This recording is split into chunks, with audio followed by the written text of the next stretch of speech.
Google पे जाके search करना पड़ा कि स्टार्टअप क्या होता है, व्हाट इज स्टार्टअप। जो भी आप में से अपनी जिंदगी को शानदार बनाने के लिए जोखिम लेने को तैयार है, मेरी नज़र में वही एंटरप्रेन्योर है, वही उद्यमी है। उसूलों पे जो आँच आए तो टकराना ज़रूरी है, जो जिंदा हो तो फिर जिंदा नज़र आना ज़रूरी है।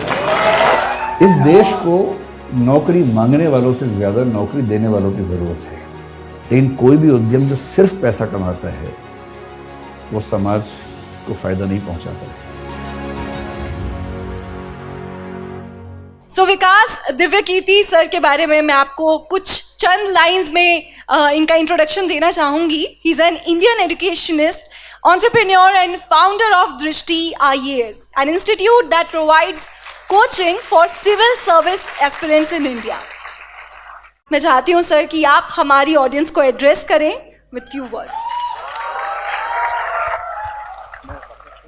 आप सभी को नमस्कार।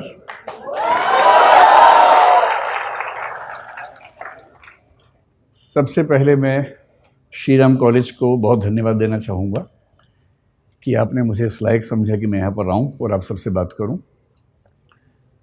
और आपके सभी टीचर्स और जिन बच्चों ने मैनेज किया, उन बच्चों की मेहनत और उन बच्चों की हिम्मत की मैं दाद दूँगा, क्योंकि जब उन्होंने पहली बार मुझसे बात की तो मैंने उनसे कहा कि मैं 12 से 14 तारीख को भारत में नहीं हूँ। मैं मिशिगन यूनिवर्सिटी और येल यूनिवर्सिटी के बुलावे पर अमेरिका गया हुआ था कुछ दिनों के लिए, और मुझे 15 की रात को यहाँ आना था। लेकिन वो बच्चे मुझसे मिलने आए, आधा एक घंटा उन्होंने अपने मार्केटिंग और उससे सारा ज्ञान मेरे ऊपर इस तरह से प्रयोग किया कि मुझे अंत में हार के कहना पड़ा कि ठीक है, मैं टिकट कैंसिल करवाता हूँ, जल्दी वापस आता हूँ और आपके सेशन में ज़रूर आऊँगा। तो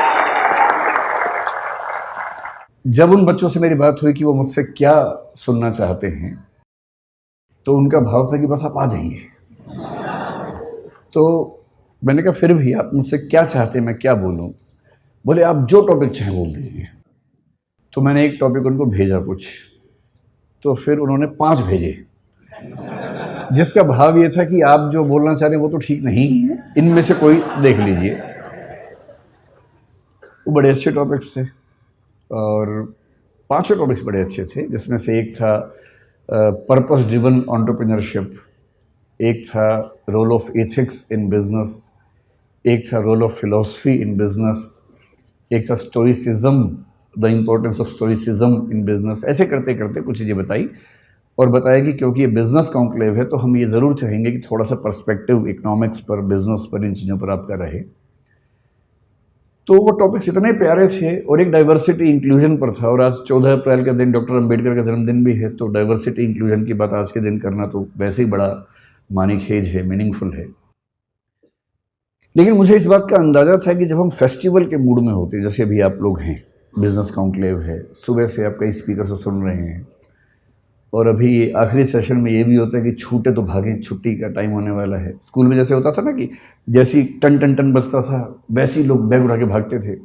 आपने बैग अपने पैक कर लिए होंगे, उसमें बुक्स और बोतल पैक कर ली होगी, तो अब आप इस मूड में होंगे कि जल्दी ख़त्म हो तो मामला निपटे।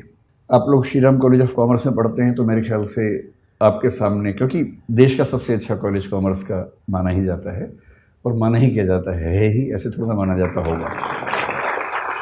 मतलब मेरी समझ ये है कि कोई ब्रांडिंग ऐसे ही नहीं हो जाती है। अगर किसी कॉलेज या किसी व्यक्ति की साख है तो वो साख न तो रातों रात बनती है, न हवा में बनती है, और अगर वो लॉन्ग सस्टेन्ड क्रेडिबिलिटी है तो उसका मतलब है कि उसमें कुछ तो बात होगी ही, तभी उसकी क्रेडिबिलिटी उस तरह की है।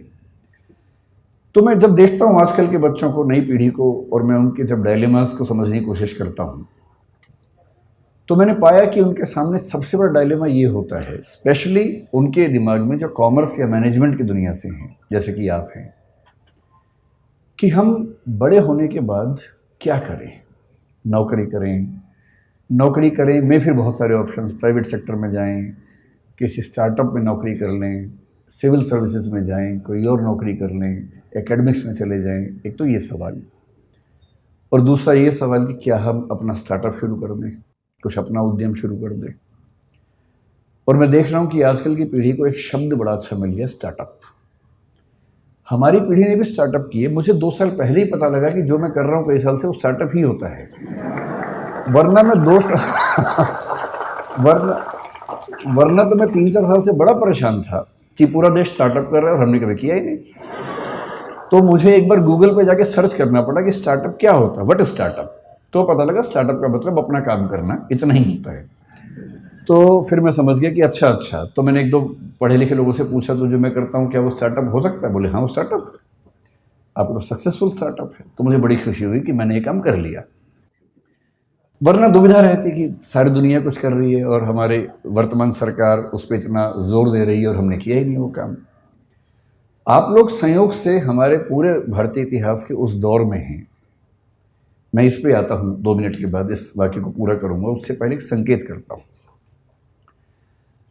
हर देश में जो इकोसिस्टम है उसमें सपने अलग अलग होते हैं, और ये आपके सपने दरअसल आपके सपने होते नहीं हैं। आपके सपने आपके समाज के सपने होते हैं जो उसने आपके मन में बैठा दिए हैं।